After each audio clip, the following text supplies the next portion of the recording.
is an important principle on the chapter flotation. This principle gives the answer why the object floats on the surface of the liquid and why the object sinks in the bottom of the liquids. So this Archimedes principle can be stated in many ways, in terms of relative density, in terms of force, that is weight acting upward and downward,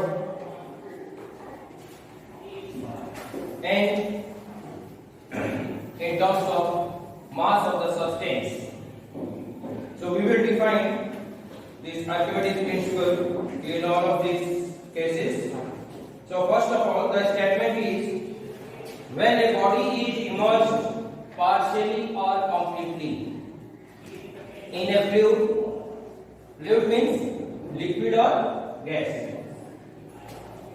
Partially or completely in a fluid, it experiences an upthrust or buoyant force, which is equal to the weight of the fluid displaced by the body. So partially, there are two conditions: whether the object is partially or completely dipped in liquid.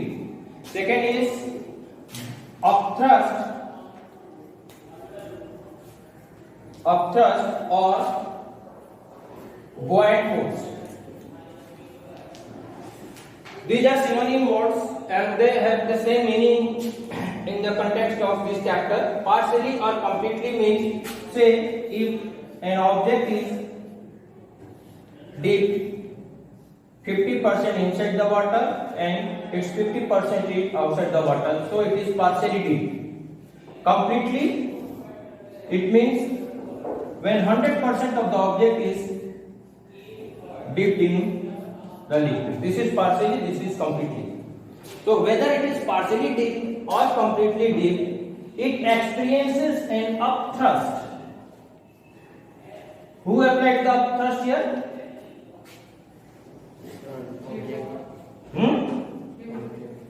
Who applies upthrust? Object. Object is applying upthrust. The fluid applies the upthrust, and this upthrust is nothing but that is your buoyant force. Now, if this upthrust is applied, when we measure the weight of this object which is dipped in it, since this object is a matter and it occupies space, as this object is dipped inside the liquid, it will displace liquid out of the container. इसका अपना space है, liquid तो इसमें भरा हुआ है, फिर object अपना इसका वॉल्यूम है तो वो भी स्पेस ऑक्युपाई करेगा। तो जैसे जैसे हम इसको डुबोएंगे वैसे वैसे पानी क्या होगा, ऊपर उठकर बाहर गिरेगा। ठीक है, तो ये जो लिक्विड जो डिस्प्लेस होगा इस कंटेनर से, उस लिक्विड का वेट कितना होगा, that will be the weight of this object. अगर हाफ ऑब्जेक्ट हम हाफ डुबोएंगे तो उसका वेट कितना होगा, इफेक्टिव वेट कितना होगा, हाफ ही होगा। तो हाफ ऑब्जेक्ट का जितना वेट होगा उतना ही वेट के बराबर यह लिक्विड बाहर में डिस्प्लेस होगा। अगर हम कंप्लीट इसको डुबो देते हैं तो कंप्लीट डुबोने पे जितना लिक्विड बाहर आएगा उस लिक्विड का वेट जो होगा वो इस ऑब्जेक्ट के वेट के बराबर होगा। This is nothing but your Archimedes principal. In the previous section we have studied that whenever any object is dipped in a liquid, it experiences an upthrust or buoyant force. ये हमने पिछले topic में पढ़ा था कि जब भी कोई वस्तु को हम किसी तरल पदार्थ में डुबोते हैं, चाहे वो लिक्विड हो चाहे गैस हो, तो वो क्या अनुभव करता है, अपथ्रस्ट। उसके ऊपर में अपथ्रस्ट लगता है, दैट इज बुoyant फोर्स लगता है। लेकिन सवाल ये उठता है कि ये बुoyant फोर्स कितना लग रहा है, वो कैसे हम मेजर करेंगे। यही हमको आर्किमिडीज ने बताया कि जो बुoyant फोर्स उस ऑब्जेक्ट के ऊपर में लगता है वो कितना लगेगा, जितना कि ये ऑब्जेक्ट के द्वारा जितना लिक्विड बाहर डिस्प्लेस होगा उतना ही बुआंट फोर्स लगेगा, and that is your Archimedes principal. You can write upthrust और बुआंट फोर्स, अपथ्रस्ट और buoyant force is equal to weight of the fluid displaced, weight of the fluid displaced, and that is equal to weight, कितना weight होगा, weight of the fluid displaced, इसका measurement कितना होगा, weight of the object in air minus weight of the object in liquid, उतना amount का ही fluid displace होगा। So this is equal to weight of, आज सर ये बच्चे जो भी है ऊपर, weight of the body in air minus weight of body in fluid minus weight of body in fluid। अब इसका क्या मतलब होता है, wait of the fluid displace, अब फ्लूइड कितना डिस्प्लेस होगा वो भी देखिए, फ्लूइड कितना डिस्प्लेस होगा। सपोज कीजिए कि एयर में जब हमने इस ऑब्जेक्ट का वेट किया था तो ये 500 ग्राम था एयर में, ठीक है, और जब इसको हम वाटर में जब डुबोते हैं तो जब अपथ्रस्ट लगा, कोई भी चीज नीचे की ओर जा रहा है और नीचे से कोई एक फोर्स लगेगा तो इसका भार हल्का होगा। आप लोग कुएं से पानी निकाले या गड्ढे से पानी निकाले हैं कभी? कभी आप लोग कुएं से पानी निकाले हैं? आप लोग नहीं कुएं देखे हैं कि नहीं? कुआं देखे हैं? आप लोग पूछिएगा अपनी मम्मी चाची से कि जब कुएं में पानी, जब बाल्टी हम जब डुबो देते हैं रस्सी के द्वारा, पूरा पानी के अंदर डुबो गया तो ऐसा लगता है कि रस्सी में बाल्टी है ही नहीं, एकदम हल्का हो जाता है, कंफ्यूज हो जाता है। तब उसको जब रस्सी को जब थोड़ा सा ऊपर खींचते हैं पानी के बाहर, तब उसका वेट हमको महसूस होता है। ऐसा क्यों होता है? ऐसा इसलिए होता है क्योंकि पानी नीचे से हमारा अपथ्रस्ट लगाता है, ठीक है। आप लोगों ने देखा होगा सिनेमा फिल्मों में कि जब कोई आदमी सुसाइड कर रहा है उसको बचाने के लिए जाते हैं तो नीचे से हम उसको ऊपर की ओर ठेलते हैं ना, देखे हैं ऐसा कि कोई आदमी लटक रहा है सुसाइड करने के लिए तो जो बचाने वाला होता है वो नीचे से कोशिश करता है कि उसको ऊपर किए रहे। क्यों? क्योंकि उसका वेट जो नीचे की ओर आ रहा है, उसका वेट को कम करने के लिए हम नीचे से फोर्स लगाते हैं ताकि उसका वेट कम हो जाए। ये वही यहाँ पे भी वही होता है, जब भी हम भी अगर पानी में जाते हैं तो हमारे ऊपर भी वो पानी उतना ही बल लगाएगा, ठीक है, तो अपथ्रस्ट लगाएगा। तो wait of the body in air suppose 500 ग्राम था minus weight of the body in fluid suppose से वेट ऑफ द बॉडी 250 ग्राम हो गया। तो कितना डिफरेंस आया इसका? 500 माइनस 250 ग्राम। ये क्या हो जाएगा? This will be the weight of liquid displaced from the container, ठीक है। तो यही है हमारा अपथ्रस्ट का बुआयंट फोर्स। इतना हमारा 250 ग्राम, अब देखिए ये मास में है तो 250 को हम जब 9.8 से 250 ग्राम में कितना केजी हो जाएगा? 0.25 केजी मल्टीप्लाइड बाई 9.8, तो ये हमारा वेट हो जाएगा। तो and weight is nothing but your force. So and this force is your upthrust or quantification of Archimedes principal.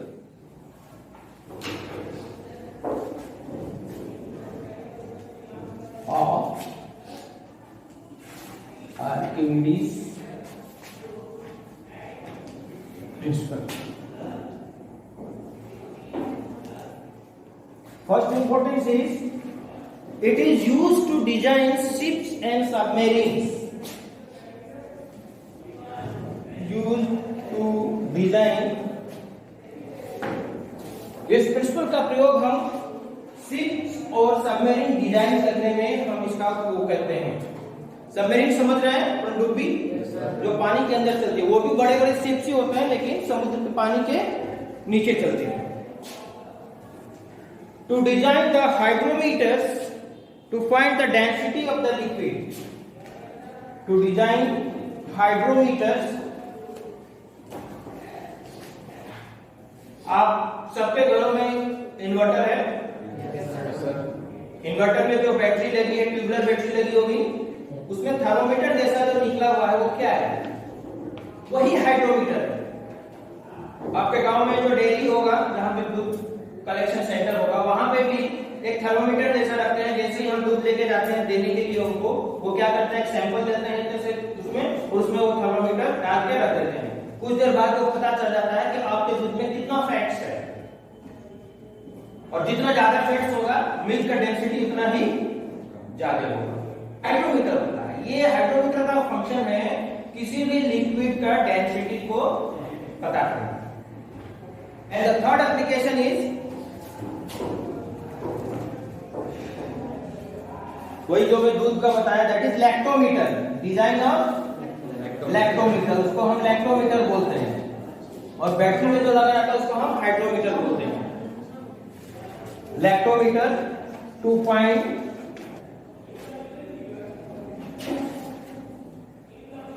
these are the three devices which are based on the application of Archimedes principle.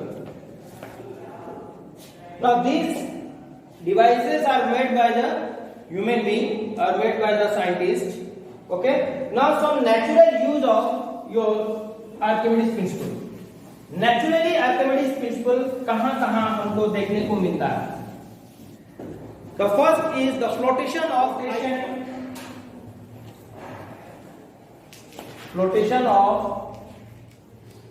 iceberg.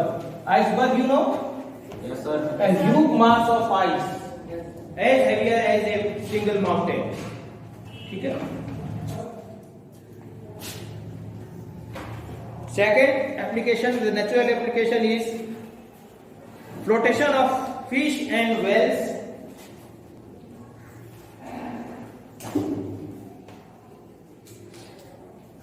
So this is about your Archimedes principle, and your next topic is your relative density.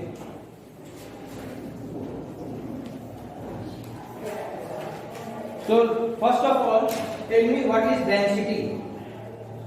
Density is equal to mass per unit volume. Mass divided by its volume. This is called density of any substance. Now this is the definition of a density when we divide mass of an object. Say mass of an object is say 5 kg and its volume is say 200 cubic meter, 0.200 cubic meter. Then when we divide 5 by 0.2, 0.2, it comes to be कितना हो जाएगा? 50 by 2, that is 25. So what is the unit of density? Kg per cubic meter. So it will become kg per cubic meter. In SI unit, the unit of density is kg per cubic meter. Always we take in the SI unit. In SI unit we take mass in kg and the volume in cubic meter. So this becomes your density. किसी भी substance का density अगर हमको निकालना हो तो हमको क्या पता होना चाहिए? उसका मास और उसका volume. Now here it is different from the density. It is the relative density. It is relative density. Compare the density of a two substance. Say this is a substance A and this is a substance B. When we compare the densities of the two substances, the term relative density comes. Means इसके तुलना में इसका density कितना है या इसके तुलना में इसका डेंसिटी कितना है, इसी को हम बोलते हैं रिलेटिव डेंसिटी. तो जब भी हम किसी सब्सटेंस का रिलेटिव डेंसिटी फाइंड आउट करते हैं तब हम सपोज करिए ये आपका डेंसिटी है आपका वुड का, ये वुड है, ठीक है, और ये हमारा वाटर है।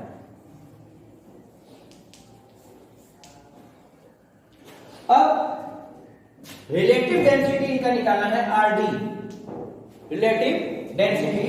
तो इन दोनों का डेंसिटी का रेशियो होगा, इसका डेंसिटी वुड का density to the density of water at same temperature, because water का जो डेंसिटी होता है टेम्परेचर के अकॉर्डिंग वेरी होता है।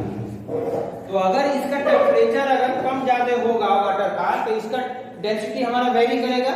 जब डेंसिटी वेरी करेगा तो रिलेटिव डेंसिटी भी वेरी करेगा।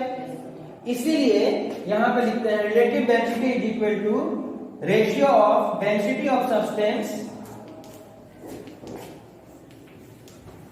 Density of substance to the density of water at same temperature at, इसको हम 4 डिग्री सेल्सियस लेते हैं, density of water at 4 degree Celsius, क्योंकि 4 डिग्री सेल्सियस में वाटर का डेंसिटी हमारा वॉल्यूम जो डेंसिटी होता है वो हमारा मैक्सिमम होता है। तो मैक्सिमम डेंसिटी हम लेके चलते हैं, मैक्सिमम डेंसिटी के साथ उसको हम कंपेयर करते हैं। So that is your relative density. So relative density is defined as the ratio of the density of the substance to the density of water at 4 degrees Celsius. And what will be its unit?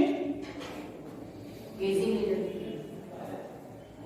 This is also density. This is also density. It has unit kg per cubic meter, and this is also kg per cubic meter. Then what will be its unit? No unit. Relative density is a pure ratio of similar quantities. Quantity क्या है? Density है। जब दोनों density density का ratio लेंगे तो दोनों density density का यूनिट तो हमारा कट जाएगा, तो यूनिट क्या बचेगा? 0 नहीं, 1 बचेगा। सेम चीज को सेम चीज से डिवाइड करते तो क्या 0 होता है? 1 होता है। 1 बचेगा, means it will have no unit, it is a pure ratio. तो ये सिंपली एक नंबर होगा। से इन दोनों का जब डेंसिटी हम निकालें से 5 आया तो सिर्फ हम 5 ही लिखेंगे, इसका कोई यूनिट नहीं लिखेंगे। Rd is equal to 5। What does it means? अगर किसी ऑब्जेक्ट का रिलेटिव डेंसिटी हमको दिया हुआ है 5, ठीक है, तो इसका कोई यूनिट है नहीं, तो हम 5 ये प्योर नंबर से हम क्या समझेंगे कि density of substance is 5 times greater than the density of water at 4 degrees Celsius. It is 5 times greater, and it comes, and if it comes to be 0.05, it means that the density of this substance is greater by the density of water by 0.5. 0.5 time ही ये greater है, मतलब बहुत कम का फर्क है। और फर्क ज्यादा होगा तो प्योर नंबर हमारा ज्यादा आएगा, रेशियो का प्योर नंबर जो आएगा वो ज्यादा होगा। Relative density of the substance is density of substance upon the density of water. Now this is in terms of density. Now in terms of volume and mass, से हम इस ratio को इन terms of volume and mass देखिए। ये हमारा density अगर दिया रहेगा, और डेंसिटी एक बात और नोट करिए, डेंसिटी किसी भी सब्सटेंस को हम रो से डिनोट करते हैं। It is pronounced as rho where h is silent, rho. It is a Greek alphabet symbolizing the quantity density. अगर डेंसिटी ऑफ वाटर लिखना है तो डेंसिटी ऑफ वाटर इस तरह से लिख देंगे, डेंसिटी ऑफ मिल्क लिखना है तो डेंसिटी ऑफ मिल्क लिख देंगे, या डेंसिटी ऑफ कोई भी सब्सटेंस का लिखना है तो आप पहचान के लिए सबस्क्रिप्ट में उस सब्सटेंस का नाम लिख दीजिएगा, लेकिन ये लेटर ये रहेगा। तो रिलेटिव डेंसिटी को और आगे हम चलते हैं। एक तो ये हो गया डेंसिटी अपॉन डेंसिटी, दूसरा हो गया रिलेटिव डेंसिटी को हम आगे जब मॉडिफाई करेंगे तो ये डेंसिटी क्या होता है? मास पर यूनिट वॉल्यूम, ठीक है। और नीचे डेंसिटी क्या है? ये भी मास पर unit volume. So this is equal to m by v into v by m. So mass of substance by mass of water multiplied by volume of water. Volume of water H2O upon volume of substance. ये भी हमारा formula हो गया relative density का। तो अब तीसरा formula के लिए हम क्या करेंगे, हम एज्यूम करेंगे when the volume of substance is equal to volume of water. ये अगर कंडीशन हो जाता है, when the volume of substance is equal to volume of water, दोनों सब्सटेंस और वाटर दोनों का वॉल्यूम यदि बराबर है, तब क्या होगा, relative density, the third equation of relative density will be equal to mass of the substance upon mass of the water. क्योंकि वॉल्यूम ऑफ वाटर और वॉल्यूम ऑफ सब्सटेंस दोनों बराबर है, तो क्या हो जाएगा, कैंसिल हो जाएगा। तो कितना बचेगा, मास of the substance by mass of the water. So this is your third formula, relative density, mass of the substance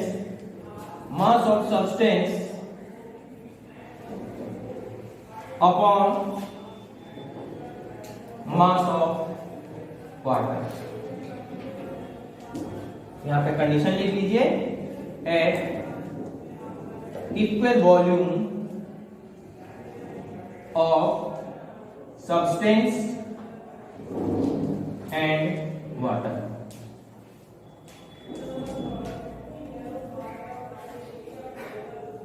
So these are the three formulas for the finding the relative density of a substance. Fourth formula of relative density.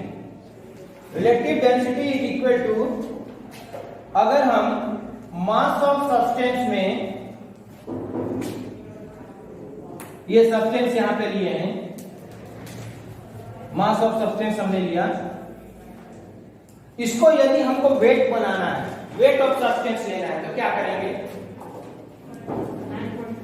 9.8 से multiply कर देंगे, तो मास क्या बन जाएगा हमारा, wait बन जाएगा। तो मास of substance multiplied by 9.8 and mass of water multiplied by 9.8 अगर कर देंगे तो वो हो जाएगा वेट ऑफ द वाटर। ठीक है, तो अब इसको आप लिख सकते हैं, mass of substance into 9.8 is nothing but weight of substance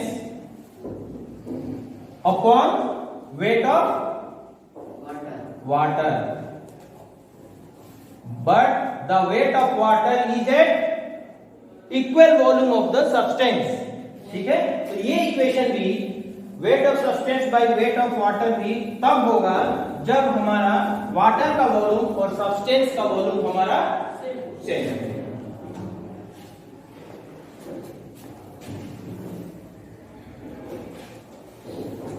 देखिए, अब सवाल आप लोगों के दिमाग में ये उठ रहा होगा कि हम वाटर ही लिक्विड क्यों ले रहे हैं, बहुत सारे लिक्विड हैं, हम वाटर ही सिर्फ क्यों ले रहे हैं, क्योंकि वाटर एक ऐसा लिक्विड है जो कि बहुत, जिसका जो प्रॉपर्टीज है वाटर का वो बहुत स्पेसिफिक है, बहुत ही यूनिक होता है, वो सब लिक्विड से हटकर है।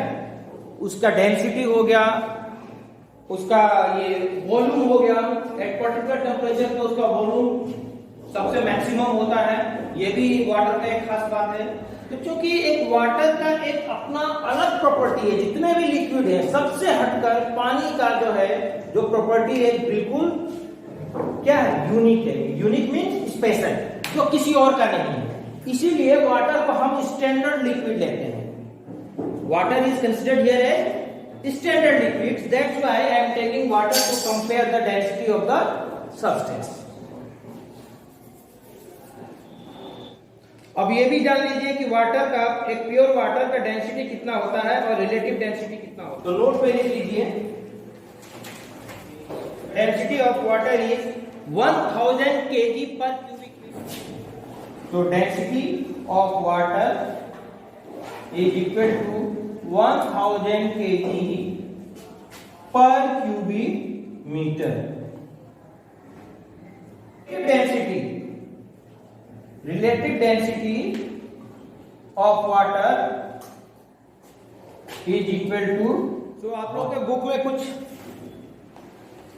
एक टेबल दिया होगा, टेबल नंबर 4.1 देखिए, इसमें कुछ सॉलिड सब्सटेंस का डेंसिटी और रिलेटिव डेंसिटी भी दिया हुआ है और कुछ लिक्विड सब्सटेंस का भी डेंसिटी और रिलेटिव डेंसिटी दिया हुआ है, ठीक है। तो ये सब कुछ ऐसे लिक्विड हैं जो हम फिजिक्स में डेंसिटी या रिलेटिव डेंसिटी हम अक्सर निकालते हैं, इसलिए ये सारे लिक्विड जैसे वाटर है, मरकरी है, ग्लिसरीन है, टर्पेंटाइन ऑयल है, पैराफिन ऑयल है, ऑलिव ऑयल है। उसके बाद गैसेस का भी 3 गैसेस का डेंसिटी और रिलेटिव डेंसिटी दिया हुआ है, एयर, ऑक्सीजन है, हाइड्रोजन। अब इतना सब कुछ पढ़ने के बाद हम क्या निष्कर्ष निकालते हैं कि जिस सब्सटेंस का डेंसिटी ज्यादा होता है उसका वेट ज्यादा होगा, है ना, उसका वेट हमारा ज्यादा होगा, जिसका की डेंसिटी ज्यादा होगा। और जब वेट ज्यादा होगा तो वो ऑब्जेक्ट क्या होगा, हेवियर होगा, है ना। और जिस सब्सटेंस का डेंसिटी कम होता है वो लाइटर होता है।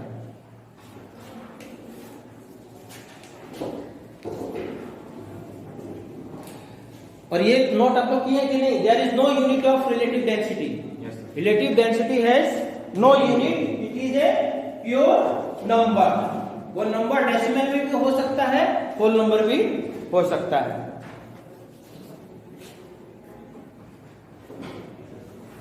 And the physical meaning of relative density, relative density हम निकाल रहे हैं तो 4 फॉर्मूला निकाल रहे हैं। इन चारों फॉर्मूला का यूज करने का हमारा मतलब क्या है, चारों फॉर्मूला से जब भी हम निकालेंगे रिलेटिव डेंसिटी वो एक नंबर ही होगा, से 5 या 2 या 3 या 3.5 या 0.15 0.150 कुछ भी हो सकता है।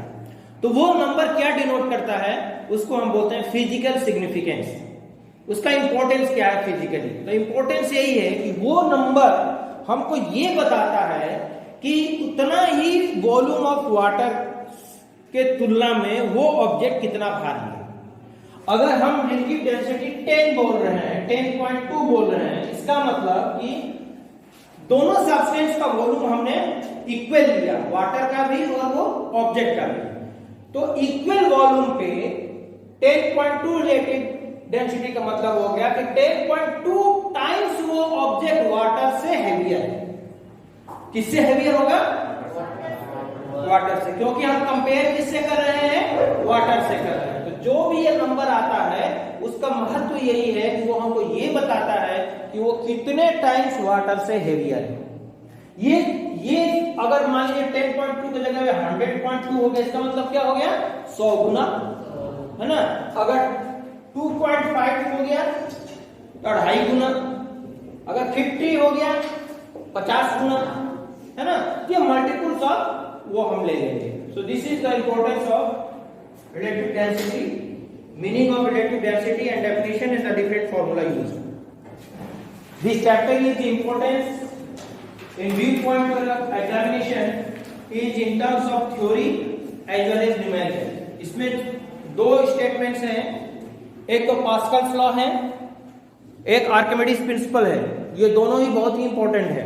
इसका स्टेटमेंट आता है, उसके बाद आपका इसके ऊपर में फोर्स प्रेशर के ऊपर में, आर्किमिडीज प्रिंसिपल का ऊपर, और ये रिलेटिव डेंसिटी का 3 कैटेगरी के न्यूमेरिकल्स हैं, और तीनों कैटेगरी के न्यूमेरिकल्स में से कोई भी कैटेगरी का न्यूमेरिकल आपको एग्जामिनेशन में आ सकते हैं। ये चैप्टर बहुत ही इंपॉर्टेंट है। थ्योरी के